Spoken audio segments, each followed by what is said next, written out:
වුණාට පස්සේ හමුදාව අමතක වෙනවා. මේක නම් අපේ රටේ හැමදේටම එහෙම තමයි. ඒකයි මම හැමදාම කියන්නේ ලංකාවේ මිනිස්සු විරුවෝ කරා කියලා, වීරයෝ කරා කියලා කවදාවත් ඇදගන්න එපා කියලා. මොකද යුද්ධයක් තියෙන කාලෙට රණවිරුවෝ හරිම වැදගත්. එතකොට රණවිරුවෝ තමයි දෙයියෝ. එතකොට තමයි ටීවී එකේ ඇඩ් යන්නේ අපෙන් එකකී 100,000කි මේ දරු කටමව් 1000කි. රණවිරුවෝ ඒ කාලෙට උඩින් තියලා තියෙනවා. ඊට පස්සේ යුද්ධය වුණාට පස්සේ ආය රණවිරුවා අටමා සාමිකාරය බවට පත් වෙනවා. ආය මිනිස්සුන්ට කොවිඩ් හැදෙද්දී කොවිඩ් වලින් තව මැරෙයි කියලා බයක් එද්දී ඔන්න මිනිස්සු ආය එකක් හදා ගන්නවා සුව වීරුවක්. එතකොට දොස්තරලා හෙදියෝ ඇවිල්ලා අපේ මිනිස්සුන්ට මාර වීරෝ. එතකොට යාලා සුව වීරුවෝ. කොවිඩ් හොඳ වුණාට පස්සේ මේ මිනිස්සු සල්ලි තණ්හාකාරයෝ, සල්ලි පස්සේ යන මිනිස්සු, ප්‍රයිවට් ප්‍රැක්ටිසස් වලට යන මිනිස්සු කරනවා කියලා හැමදාම කරන්නේ මිනිස්සු බිල්ලට දීලා මේ මිනිස්සුන්ගේ එක්ක දිනන්න ඕනේ එක්ක මොන හරි වෙන්න ඕනේ. මොනවාදනේ?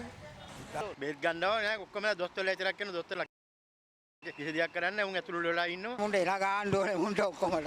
එනවල ආ මේ බැන්ඩේජ් උත් නෑ මොකුත් නෑ. දුක් වෙනවා. ඊට අපපුවක් නෑ.